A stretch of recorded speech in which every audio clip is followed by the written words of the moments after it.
اچھا ہمارے ساتھ ہمارے معزز محترم محمد سلمان صاحب جڑے ہیں. محمد سلمان بھائی آپ کا استقبال ہے.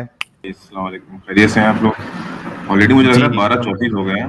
مجھے آپ کو بھی لیٹ ہو رہا ہے, مجھے بھی وہی رہ چلے. میں سوچ رہا 4-5 منٹ. جی آپ لاسٹ کالر ہے, اس کے بعد ہم پھر کلوز کر دیں گے.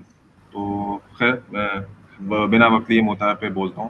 حالانکہ میں نے اس پہ بہت زیادہ وقت نہیں دیا پتہ کرنے کے لیے, ریسرچ جیسے اور موضوع پہ کی ہوئی ہے.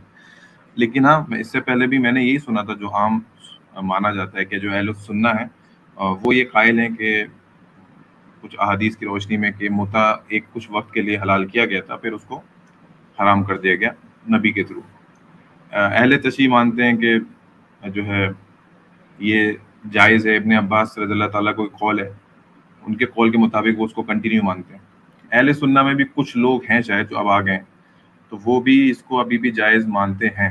کچھ لوگ ہیں, پریکٹس کرتے نہیں کرتے, شیعہ پریکٹس کرتے نہیں کرتے, میں ان پہ الزام نہیں لگا سکتا, وہ سب مجھے نہیں معلوم. لیکن وہ کیا ہے سر؟ ہاں, مسیار ایل جو ایکس کیا کہتے ہیں ساحل صاحب کے جو پرانے اہل حدیث کرتے تھے وہ مسیار ہے. تو وہ بھی ایک فارم ہے, ہاں وہ بھی ایک چینج فارم ہے متع کی, اس میں بھی کوئی فرق نہیں ہے. تو وہ بھی ٹیمپریری ہوتا ہے, وہ بھی ٹیمپریری ہے, وہ بھی قرآن کی. لیکن اس کے اندر ایک اور مسئلہ یہ ہے نا مسیار کے اندر, آپ کو پتہ ہے ایک اور اسپیسیفک مسئلہ کیا ہے مسیار کے اندر؟ ہاں وہ ٹائم باؤنڈ نہیں کرتے اس میں, لیکن کچھ مرد کو بتانے کی ضرورت نہیں ہے عورت کو کہ وہ ٹائم باؤنڈڈ میں ہے. ہاں یہ ضرورت نہیں ہے, لیکن اس کی نیت ہے کہ ٹائم باؤنڈ ہے. نیت ہے, کافی جھول ہے اس میں بھی.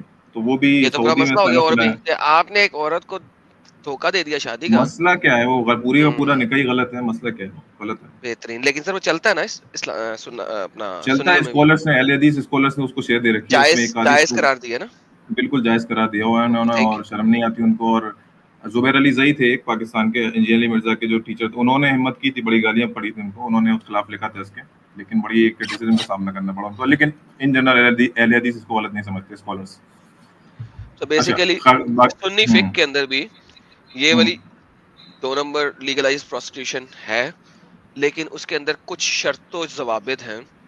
ایون مسیار کے اندر آپ کو بیوی کو اپنے گھر لا کے لینے کی ضرورت نہیں ہے, ماں باپ کے گھر رکھو, جب ٹنگ ڈونگ کرنی ہے اس کو کال آؤٹ کرو, وہ آئے ٹنگ ڈونگ کرو, واپس ماں باپ کے گھر بھیج دو. کریکٹ کہہ رہا ہوں نا سر؟ ہاں وہ نان نفقہ دینا آپ کو خالی, اور کچھ نہیں. ہاں لیکن یہ وہ پیسے ہی دینے ہیں نا, اجرت دینی ہے نا اس کی ٹنگ ڈونگ کی. بس ہاں وہی نان نفقہ. ہاں یہ ہندی میں کہا جاتا ہے اس کی یونی کی اجرت دینی ہے, رائٹ؟ کیا دینی ہے؟ اجرت اجور ہونا. میں نے مجھے لگا کچھ بولا بھی. خیر وہ بات میں سمجھ گیا, اجرت ہی ہوئی نا ایک طرح سے. آپ کچھ کر نہیں رہے, ذمہ داریاں کے بارے میں اجرت ہی ہوئی نا. بہتر سر, باقی ساحل بھائی آپ بات کریں.